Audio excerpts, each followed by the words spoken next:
자, 증시가 많이 안 좋습니다. 이럴 때 간단하게 두 가지를 먼저 기억하실 필요가 있는데, 첫 번째는 시장이 어디서 지지를 받을 것인가, 그것을 분석하는 게 중요해요. 그래서 지금 보시면 지지를 받을 만한 자리 부근까지 와서 주가가 움직이는 거 볼 수가 있고, 이럴 때 단순히 손실만 생각할 것이 아니라 이제 떨어질 때 매수를 하실 생각도 하셔야 됩니다. 매수를 해야 또 올라가는 종목이 생기고 거기서 만회를 또 할 수 있거든요. 그러니까 그 부분은 꼭 기억하셨으면 좋겠어요. 뭐 하락장이 코스닥은 더 많아요. 상승하는 것보다 이제 뜬금없이 떨어질 때가 더 많이 있습니다. 이것도 어떻게 보면 주식을 롱런하고 잘하시려면 적응을 해야 되는 부분이죠. 근데 물론 저도 적응이 안 되긴 해요. 항상 볼 때마다. 자, 오늘은 이 와중에, 이렇게 시장이 안 좋은 와중에도 수급을 쏘고 있는 종목에 대해서 이야기해 볼까 합니다. 두산 에너빌리티, 그러니까 원전 관련주죠. 이 종목뿐만이 아니라 G2 파워, BHI 이런 종목들이 힘이 최근에 계속적으로 들어온 것을 볼 수가 있어요. 하락장임에도 불구하고,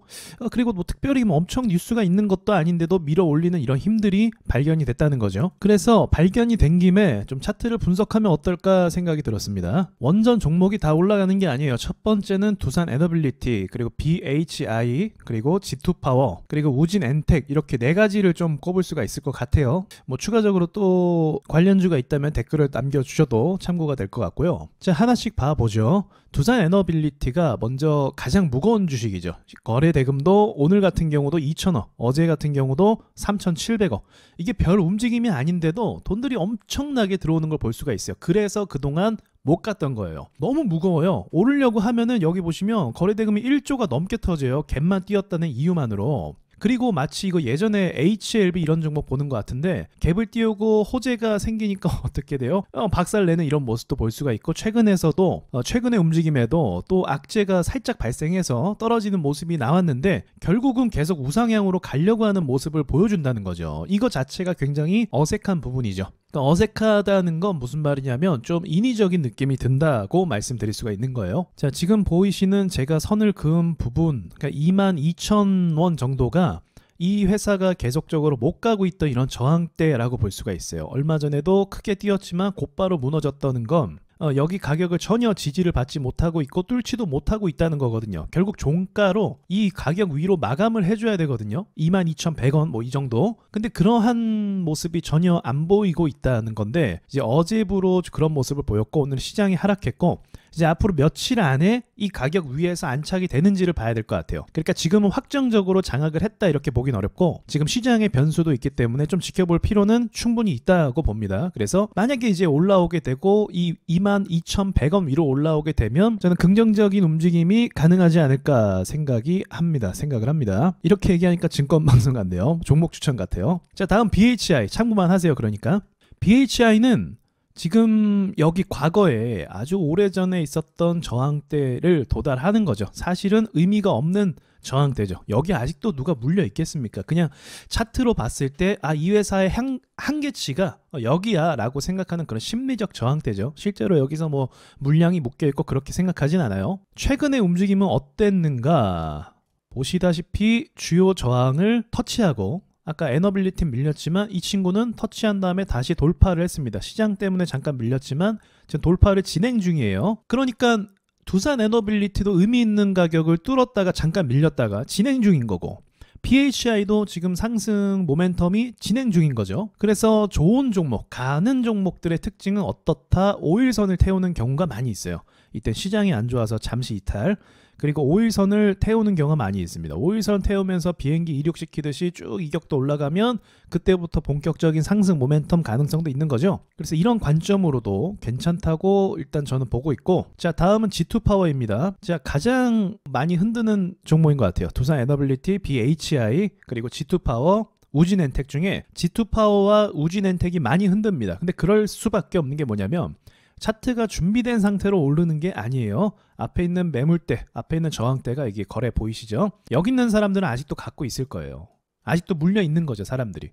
그래서 그 물려 있는 매물과, 그리고 지금 세력들이 밀어 올리는 그런 매수세와 충돌이 돼서 오르락 내리락 폭이 심하다고 볼 수 있죠. 이런 추세가 또 중요할까요? 뭐 전 추세는 잘 안 보지만 추세는 모멘텀이거든요. 그래서 어쨌든 추세가 길게 만들어지면 잘 안 꺾이는 장점은 있습니다. 지금 추세를 만들고 있으니까 이거 역시도 좀 긍정적으로 볼 수 있겠죠. 또 한 번 찌를 때 힘이 좋아요. 제대로 연속 강력성 있게 찌른 적은 없는데 한번 딱 올릴 때 힘이 좋습니다. 그리고 박살내는 힘도 좋아요. 앞에 있는 이런 저항대 때문에 그래요. G2파워는 일단 평범하게 매수하면 안 됩니다. 절대로 뭐 양봉에서 사거나 그러면 안 될 것 같아요. 자, 우진엔텍 이 종목도 거래 대금이 많지는 않죠. 하지만 저는 발견한 게 있죠. 엄청 강한 녀석이라는 걸 알고 있습니다. 근데 지금 이것도 마찬가지. G2파워처럼 앞에 물린 사람이 굉장히 많고, 그리고 여기서도 거래가 많이 발생했어요. 그러니까 거래가 많이 발생한 영역 가운데 지금 있어서 G2파워처럼 물린 사람들, 매도하고 싶은 사람, 탈출하고 싶은 사람, 그리고 매수세, 이 섹터의 호재를 받은 매수세와 같이 충돌을 일으키고 있는 중입니다. 그러니까 얘도 만만치 않게 많이 흔들고 있는 모습 보여주고 있죠. 그럼에도 밀리면 곧바로 또 회복해 주려고 하고, 밀리면 또 회복해 주려고 하고, 이런 움직임이 보인다는 거죠. 단기 지지선으로는 최근에 이제 밀었던 자리, 원래 얼마 전에 21,000원 정도였거든요. 근데 이제 이게 바뀌었죠. 앞에서 매물대가 정리되면서 바뀌어가지고 반등이 최근에 나왔던 19,500원 정도가 지지선 역할을 할 가능성이 있어 보여요. 자, 하락장이라서 뭐 안 좋은 이야기만 하면 끝이 없죠. 그럼에도 불구하고 하락장에도 언제나 오르는 종목, 준비하는 종목들이 있습니다. 그래서 하락장이 끝나면 곧바로 밀어 올리는 이런 종목도 나타나기 마련이에요. 계속적으로 주목을 해보고 있는 입장이에요. 자, 반대로 한 가지 주의해야 될 섹터가 이제 트럼프 관련 섹터예요. 왜 트럼프 관련 섹터를 조심해야 되냐면, 시장이 지금 큰 폭으로 하락해서 이제 반등이 나올 수도 충분히 있는 자리거든요. 반등이 나오게 되면 시장이 하락했을 때 수혜를 받았던 종목들이 있어요. 얼마 전에 한일단조 이런 종목이죠. 방산주. 그런 종목들이 이제 블랙 테마로 시장이 하락하면 걔네가 올랐는데 반대로 시장이 이제 오르게 되면 트럼프 관련주가 뭐 트럼프와 상관없이 좀 약세 움직임을 보일 가능성도 있어요.